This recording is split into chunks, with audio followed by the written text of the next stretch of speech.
It all began with an assault by a strong odor on Richard Grant's nose. The odor wasn't unpleasant. It smelled like yeast, which is a very odd smell to one to encounter in a bedroom. All things considered, Richard Grant gradually opened his pale blue eyes as he tried to raise himself up off his bed. The walking man discovered that he wasn't in a bed, but rather on the ground surrounded by the sea of brown and yellow. Most strange, Mr. Grant ran his hands across his beard-clad face, and his dismay quickly arrived at a couple of realizations. He was in a decaying cornfield. He was as nude as he ever was when he went to sleep. How the hell did he get here? He wondered.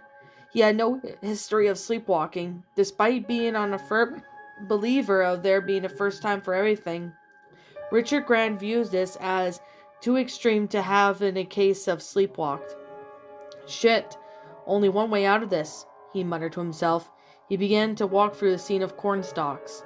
Pests of all kinds buzzed around and gawed at the man as he rushed through the cornfield. Once fairly blemish-free body now began to take on red bumps and bug bites.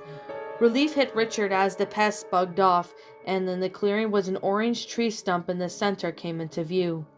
Richard slowed his pace to a walk as he approached and proceeded to sit on the old tree stump. Although the coloring of this tree stump bewildered poor Richard, more important thoughts pressed through his way into his mind as he stared at the red sky. How did he end up here? What time was it? Was he late for work? All of those questions, the last particular ate him away for life, as he knew it fully depended on him keeping his job. Richard Grant was a man who crushed spirit. He etched out of the living as a trash man. He simply rode on the back of the garbage truck, collected trash. He could barely afford rent if he had skipped a couple of meals a week and was forced to live by paycheck to paycheck, the last thing he needed. What have I done to deserve this? Haven't I suffered enough? Richard howled up at the sky in the combination of frustration and despair. Richard let out a sigh as he drowned out overheard what could be best described as a jet engine. The cornstalks surrounding the clearing shook intensely as it could be heard snapping off in the distance. Spiritless men reluctantly stood and walked back to the cornstalks in hopes of making his way out. A lone, high-pitched cry came from the cornfield. It was a cry of terror and abruptly silenced.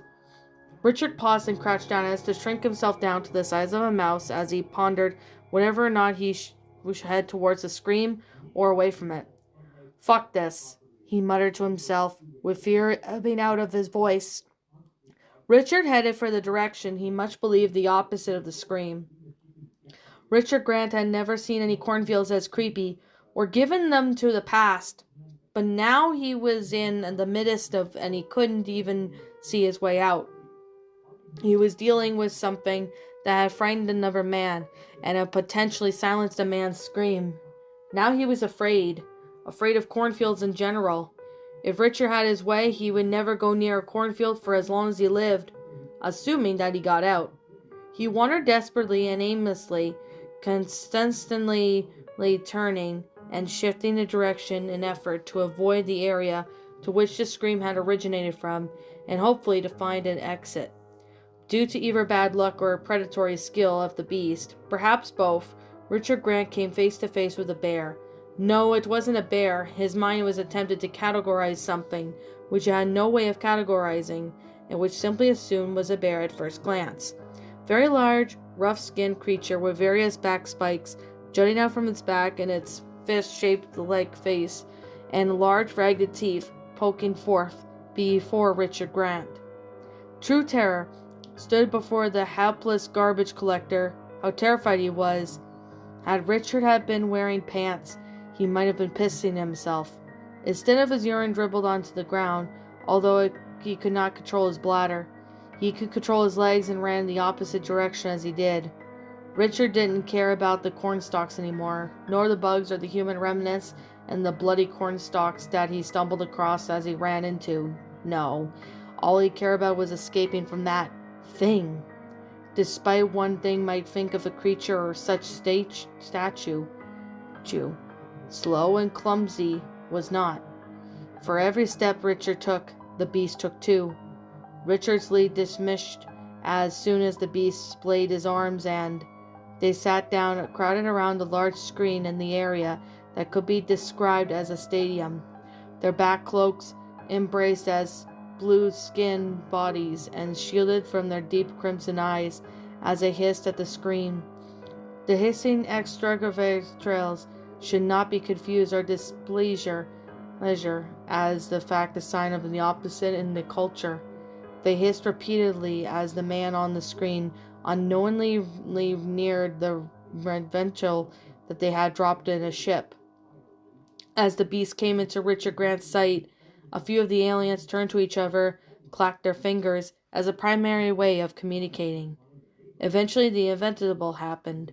The man had failed to find an exit, and had the thousands before him, which led to the ventral sweeping down on him from its arms and eating his skin and muscle. The hisses grew louder, and the beast moved on, carefully scooping out the eyes and licking the jelly off before eating them. Most peculiar habit for such a beast. The event was done, and their daily entertainment had been had. The box-shaped ship was dispatched as the creature was caged with care. They did not let it roam free as their future debuts slept. It would have been unsporting as the spirit of their daily event. The alien craft shot out a light purple beam composed to the special element to the corn, causing the symbols to form, which turned and caused the ship to disappear into a blue flash of light. The ship reappeared over a cornfield of earth. The corn was perfect for anchor, and was the only similarity that the two words contained. Human scientists had spent years looking for signs of alien life in space.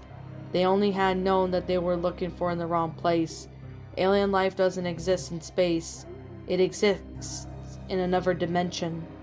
The rogue visitors beamed themselves towards the bedrooms, and they wished to abduct. They abducted at random without the expectation of a single rule.